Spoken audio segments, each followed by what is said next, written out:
Sir আপনি না নিচে শুনলেন, এখন আপনি আমার বিছানায় কেন? স্যার বলল, তুমি তো অনেক ভয় পাও, ভয় পেয়ে মায়ের রুম থেকে তুমি আমার রুমে চলে আসছে। আর তাই তো আমি তোমার পাশে। আমি তখন বললাম, স্যার আপনার মায়ের ঘরে আমার মা ছিল না। আর তাই তো রুমটা খালি ছিল।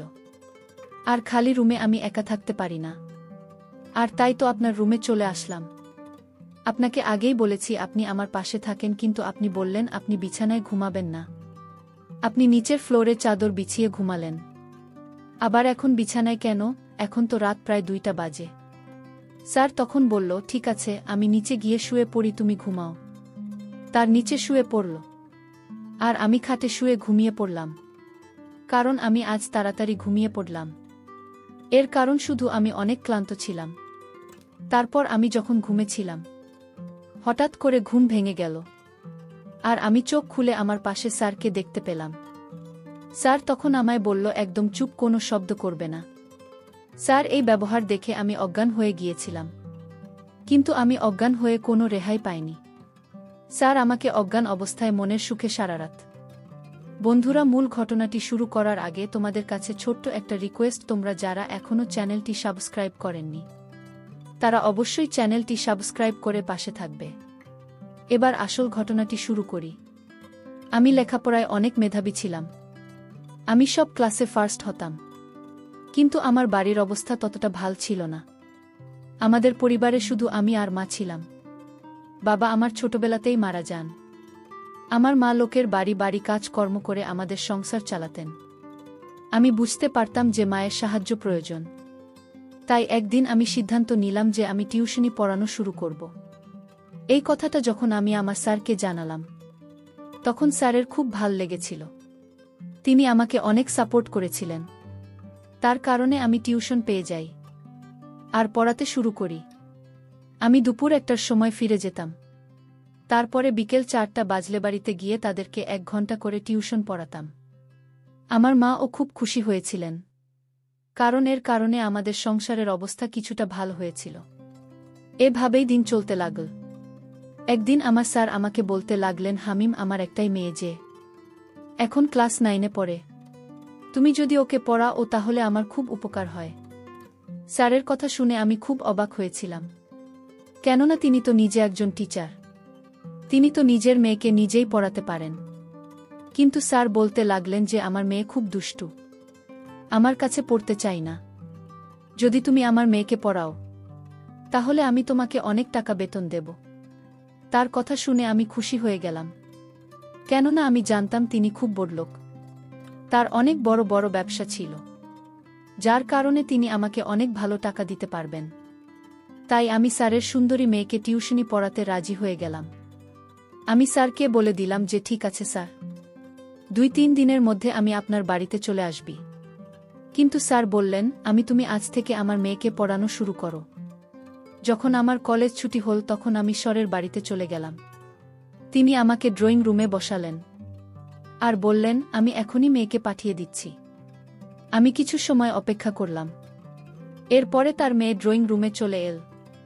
তখন তাকে দেখে আমি খুব অবাক হয়ে গেলাম, কেননা সে এতটা সুন্দরী যে আমি নিজের চোখকেই বিশ্বাস করতে পারছিলাম না। আমার সামনে যে বসে আছে সে কোনো মেয়ে নয়, মনে হয় কোনো পরী। এর আগে আমি মেয়েদের সঙ্গে তেমন একটা কথা বলিনি, কেননা আমি কিছুটা লাজুক টাইপের ছেলে। আমার মা আমার লালন পালন খুব ভালোভাবে করেছিল, আর আমার কোনো বন্ধু ছিল না। এই কারণে খুব সম্মানের সহিত সেই মেয়ের সঙ্গে কথা বলতে লাগলাম। কিছু সময় ওকে পড়ালাম। তারপরে বললাম যে আজকের জন্য এটুকুই অনেক। এটা বলে আমি বাড়িতে চলে এলাম। কিন্তু আমার মাথায় এখন ওই মেয়েটার ব্যাপারে চিন্তাভাবনা করছিল। মেয়েটার নাম ইরিনা। ইরিনা অপরূপ সুন্দরী ছিল। ওকে দেখে মনে হচ্ছিল না যে ও দুষ্টু টাইপের হবে। কিছুদিন এভাবে ওকে পড়তে লাগলাম। এরপর একদিন আমি অবাক হয়ে গেলাম, কেননা আমি কিছু না জানিয়ে ইরিনার বাড়িতে চলে গেলাম। সেখানে গিয়ে আমি রিনাকে এমন অবস্থায় দেখলাম যে আমি তাড়াতাড়ি করে নিজের চোখ নিচে নামিয়ে নিলাম, কারণ আমি চাইতাম না যে আমি ওকে এই অবস্থায় দেখি। ইরিনা নিজের বান্ধবীর সাথে গল্প করছিল। আমি ব্যাস এখন যে ওকে দেখেছিলাম। কিন্তু যখন আমাকে দেখল তাড়াতাড়ি করে ভিতরে চলে গেল। কিছু সময় পরে আমার কাছে পড়তে চলে এল। এখন সে এসে বলতে লাগল, স্যার কালকে আমার টেস্ট আছে। আমি ওকে টেস্টের জন্য রেডি করলাম। আর ওকে বললাম, এই টেস্টে তোমার খুব ভালো নম্বর পাওয়া উচিত, কারণ আমি তোমাকে খুব ভালোভাবে সবকিছু বুঝিয়ে দিয়েছি। আমার কথা শুনে বলতে লাগল, না স্যার, আমার গণিতও খুব কঠিন লাগে, আমি খুব একটা ভালো নম্বর পাব না, কিন্তু পাশ করে যাব। ওর কথা শুনে আমি অবাক হয়ে গেলাম। কিন্তু ওকে বললাম, চলো ঠিক আছে, কিন্তু তুমি যদি ফেল করে যাও তখন কি হবে? তখন ইরিনা বলতে লাগল, তাহলে স্যার আপনি আমাকে যে কোনো শাস্তি দিতে পারেন। ওর কথা শুনে আমি দুষ্টুমির হাসি দিয়ে বললাম, ঠিক আছে, যদি তুমি ফিল করো তাহলে আমি তোমাকে শাস্তি দেব। এখন আমি অপেক্ষা করতে লাগলাম কবে ইরিনা টেস্টে ফেল করে, আর আমি ওকে কোনো শাস্তি দিতে পারি কিনা জানি না। তারপর একদিন স্রষ্টা আমার কথা শুনে নিলেন, আরও টেস্টে ফেল হয়ে গেল। আমার মন খুশিতে নাচতে লাগল। কিন্তু আমি কপট রাগে নিজের মুখের উপর রেখে দাঁড়িয়ে ইরিনাকে বলতে লাগলাম, এটা তুমি কি করে ফেলেছ? আমি তোমাকে এত ভালোভাবে পড়িয়েছি, কিন্তু তবু তুমি টেস্টে ফেল করে গেলে। সে বলতে লাগল, স্যার আপনি আমাকে যে শাস্তি দেবেন আমি মাথা পেতে নেব। আপনি আমাকে যা কিছু পড়িয়েছিলেন আমি সবকিছু ভুলে গেছি, কি করব, আমার গণিত খুব কঠিন বলে মনে হয়। ও সরল মনে আমাকে বলল। আমি তাকে বললাম, তোমাকে আগেই বলেছিলাম, মনে আছে? ও বলতে লাগল, আপনি আমাকে এটাই বলেছিলেন যে আমি যদি টেস্ট ভালোভাবে না দিই আর ফেল করি তাহলে আপনি আমাকে শাস্তি দিবেন। আমি ওকে বললাম, ঠিক আছে, তাহলে তোমার কি শাস্তি চাই? বলতে লাগল, আপনি আমাকে যে শাস্তি দেবেন আমি তা মেনে নিতে প্রস্তুত। ও সরলতার সৌন্দর্যতা দেখে আমার মন গলে গেল। আমি একজন দিকে তাকালাম। আমরা দুজন ছাড়া এখানে আর কেউ নেই। আমার সাথে এত সুন্দরী মেয়ে ছিল, আর তার সৌন্দর্যতা দেখে আমার মন স্থির করতে পারলাম না। অদ্ভুত অদ্ভুত চিন্তা আমার মাথায় আসছিল যে আমার উপরে শয়তান ভর করেছে। আমি ওকে আস্তে করে বললাম, ঠিক আছে, আমি তোমাকে শাস্তি দিতে চাই। ইরিনা খুব সরল মনে আমার কথা মেনে নিল আর আমার পাশে এসে বসে পড়ল। আমি ওকে জিজ্ঞেস করলাম, তোমার বয়স এখন কত? সে বলতে লাগলো যে আমার বয়স মাত্র 14 বছর। ইরিনা 14 বছরের আর আমি 19 বছরের। আমি ওকে বললাম, আমি তোমাকে শাস্তি দেব, তুমি কি তোমার বাড়ির লোককে সেই শাস্তির কথা বলে দেবে? সে বলল, না স্যার, আমি আমার শাস্তির কথা কেন বলবো? যদি এটা বাবাকে বলি তাহলে বাবা তো আমার উপর আরও রেগে যাবে, কেননা আপনার পড়ানোর পরেও আমি আমার পড়ার দিকে ধ্যান দিতে পারিনি। আমি চুপ করে রইলাম। আমার মন তাকে নিয়ে অন্য কিছু চিন্তা করছিল, কিন্তু আমার মনে এটা করতে আমাকে নিষেধ করেছিল। কোথাও না কোথাও আমার মায়ের দেওয়া শিক্ষা আর সংস্কার আমাকে থামিয়ে দিয়েছিল। এই কারণে আমি সিদ্ধান্ত নিয়ে ওকে বললাম যে না, আমি আজকে তোমাকে সাজা দেব না, কিন্তু এর পরে যদি তুমি কখনো কোনো পরীক্ষা এরকম কোনো ভুল করো আর ফেল করো তাহলে আমি তোমাকে নিশ্চয়ই শাস্তি দেব। আজকের মতো তোমাকে মাফ করে দিলাম। সে এই কথা শুনে খুব খুশি হয়ে গেল। আমি আবার ওকে পড়াতে লাগলাম। একদিন আমি কলেজ থেকে ফিরছিলাম, তখন রাস্তায় স্যারের সঙ্গে আমার দেখা হলে তিনি আমার কাছে এসে আমাকে বলতে লাগলেন, হামিম, তোমার সঙ্গে আমার কিছু কথা আছে। আমি স্যারকে বললাম, স্যার, আমি বিকেলে যখন আপনার বাড়িতে আসব তখন আপনি আমাকে যা বলার সেটা বলে দিবেন। এরপর আমি বিকেলে স্যারের বাড়িতে গেলাম, কিন্তু তখন স্যার ব্যস্ত ছিলেন। কিছু সময় পরে তার কাজ শেষ হলে স্যার বলতে লাগলেন, আমি তোমার সাথে ইরিনার ব্যাপারে কথা বলতে চাই। এটা শুনে আমি হতবাক হয়ে গেলাম যে হঠাৎ করে ইরিনাকে নিয়ে আমার সাথে কথা বলবেন। কিন্তু স্যার বলতে লাগলেন, হামিম, আমি চাই ইনা কয়েকদিন তোমাদের বাড়িতে থাকুন। তার এই কথা শুনে আমি হতবাক হয়ে গেলাম।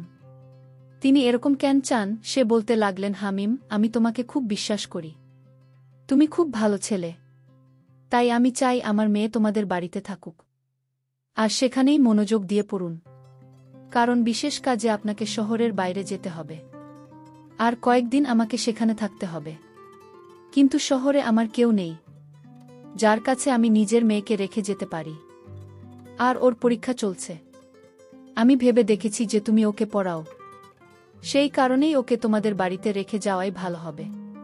তোমাদের বাড়িতে তোমার মা আছে, তিনি এর খেয়াল রাখতে পারবে। আমি স্যারের কথা শুনে অবাক হয়ে চিন্তায় ডুবে গেলাম যে আমি কি সিদ্ধান্ত নেব। যাই হোক, আমি স্যারকে বলে দিলাম যে তা কোনো ব্যাপার না, আমি আপনার মেয়েকে আমাদের বাড়িতে নিয়ে পড়াব। কিন্তু ভেতরে ভেতরে আমার ইচ্ছে করছিল আর ভয় করছিল। আমি অনেক কষ্টে এই সিদ্ধান্ত নিয়েছিলাম। আমি ভাবছিলাম এটা কিভাবে সম্ভব হবে যে আমি ইরিনাকে আমাদের বাড়িতে দেখেও কিভাবে আমার মনকে আটকে রাখব। এত সুন্দরী মেয়ে আমার কাছে আমার বাড়িতে থাকতে চলেছে। তারপরে আমি মায়ের কথা ভাবলাম, তিনি তো বাড়িতে থাকবেন, আমি ওকে আমার মায়ের কাছে ঘুমাতে দেব। এটা ভেবেই আমি স্যারকে হ্যাঁ বলে দিলাম। এরপরে স্যার ইরিনাকে তাড়াতাড়ি রেডি হতে বললেন। ইরিনা নিজের সাথে একটা ছোট ব্যাগও নিয়েছিল। ইরিনা খুব উদাস হয়েছিল। স্যার ওকে বোঝাতে লাগলেন যে দেখ মা, তুই তো টিচারকে বিরক্ত করবে না, উনি তোকে পড়াবে, মা তোর খেয়াল রাখবেন। আমি হালিমের উপর খুব ভরসা করি, কিন্তু আমি ভয় পাচ্ছি যে তুই টিচারকে বিরক্ত করবি। এই কারণেই আমি চাই তুমি তাকে বিরক্ত করবে না। পড়াশোনা ঠিকভাবে করিস, যা বলবেন সেটা মেনে চলিস। ইরিনা বলতে লাগল, ঠিক আছে বাবা, স্যারকে অভিযোগ করার সুযোগ আমি কখনোই দেবে না। আর স্যার কি বিরক্ত করব না, এভাবেই আমি রিনাকে আমাদের বাড়িতে নিয়ে এলাম। আমার কাছে কোনো গাড়ি তো ছিল না। আমি আমার মোটর সাইকেলের পিছনে ইরিনাকে বসিয়ে ব্যাগ আমি আমার সামনে রেখে দিলাম। ওকে আমাদের বাড়িতে নিয়ে এলাম। মা যখন দেখলেন তখন খুব অবাক হয়ে গেলেন। আমি মাকে সমস্ত কথা বললাম। মা আমাকে বললেন, এদিকে আয় বাবা, তোর সাথে আমার কিছু কথা আছে। আমি মায়ের রুমে গেলে মা বলতে লাগলেন, বাবা তুই এটা কি করে ফেলেছিস? তুই জানিস তোর চাচাত বোনের বিয়ে আছে যেখানে আমাকে যেতেই হবে। তারা অন্য শহরে থাকে। আমি ৩-৪ দিনের আগে সেখান থেকে আসতে পারব না। আর এদিকে তুই এখন ইরিনাকে নিয়ে এসে পড়েছিস। ও একা এখানে থাকবে কিভাবে? মায়ের কথা শুনে আমার মাথায় এলো, আমি তো ভুলেই গিয়েছিলাম যে তার তো একটা বিয়েতে যেতে হবে। এখন আমি কি করব? আমার খুব অদ্ভুত লাগছিল। কিন্তু আমি মাকে বললাম, তুমি এই সমস্যার কোনো একটা সমাধান বের করো। এখন এটা তো কোনোভাবেই করতে পারছি না যে আমি রিনাকে আবার ফিরিয়ে রেখে আসব, কারণ ইরিনা বাবা এতক্ষণে চলে গেছেন। আর যদি এখন আমি স্যারকে নিষেধ করে দেয় তাহলে তার খুব খারাপ লাগবে। তাই একটা কাজ করি, তুমি সেই বিয়েতে যাও, আর আমি রিনাকে দেখে রাখ, সে খুব ভালো মেয়ে, আমার কোনো অসুবিধা হবে না। মা বলতে লাগলেন, না না, এটা কোনো মতেই করা যাবে না, পাড়ার লোকেরা বিভিন্ন কথা উঠবে। আমি মায়ের কথা শুনে রেগে গিয়ে বললাম, মা তুমি কবে থেকে পাড়ার লোকেদের কথা বিশ্বাস করতে শুরু করেছ? তুমি তো জানো আমার চরিত্র কেমন। তোমার কি নিজের ছেলের উপর বিশ্বাস নেই? তুমি এটা করো যে তুমি আরামসে বিয়ে খেতে যাও, সবকিছু আমার উপর ছেড়ে দাও। তোমার ছেলে এমন কিছু করবে না যাতে তোমার মান সম্মান নষ্ট হয়ে যায়। মায়ের আমার উপর বিশ্বাস ছিল, তাই তিনি আমার উপর বিশ্বাস করে বিয়েতে চলে গেলেন। এখন এই বাড়িতে শুধুমাত্র আমি আর আমার সাথে ইরিনা ছিল। ও আমাকে জিজ্ঞেস করতে লাগল, স্যার আপনার মা কোথায় গিয়েছেন? আমি ওকে মিথ্যে বললাম। রাত্রি হতেই মা বাসায় চলে আসবেন। আমি ওকে কিছুই বললাম না, শুধু এটাই বললাম যে মা কাজে গেছে, তিনি তাড়াতাড়ি ফিরে আসবেন। আমি ইরিনাকে পড়তে লাগলাম। আমি ওকে গণিত ভালোভাবে বুঝিয়ে দিলাম, কিন্তু ও কিছু বুঝতে পারে না। বলতে লাগলো, স্যার কালকে তো ছুটি আছে, তাই আমাকে স্কুলে যেতে হবে না। তাই না হয় এরপর এটুকু আপনি আমাকে কালকে পড়িয়ে দেবেন। তখন আমার মনে পড়ল, হ্যাঁ কালকে তো ছুটি আছে, তাই আমাকে কলেজে যেতে হবে না, কেননা আমাদের কলেজও বন্ধ। রাতের খাওয়া দাওয়া সেরে আমি আপনাকে বললাম, এখন তুমি ঘুমিয়ে পড়, কালকে ছুটি আছে, তাই সকাল সকাল আমি তোমাকে বাকি সব কিছু পুড়িয়ে দেব। ইরিনা বলতে লাগল, ঠিক আছে স্যার। আমি ওকে মায়ের ঘর দেখিয়ে দিলাম। সে ঘরে চলে গেল। কিন্তু হঠাৎ ওরা আমার মায়ের খেয়াল এলো, আর বলতে লাগলো, স্যার আপনার মা তো এখনো এলেন না, তিনি কোথায় আছেন? আমি ইরিনাকে বললাম, মা চলে আসবেন রাতে। আমি তাকে মিথ্যা বলেছিলাম, সে নইলে একটা রুমে থাকতে চাইবে না।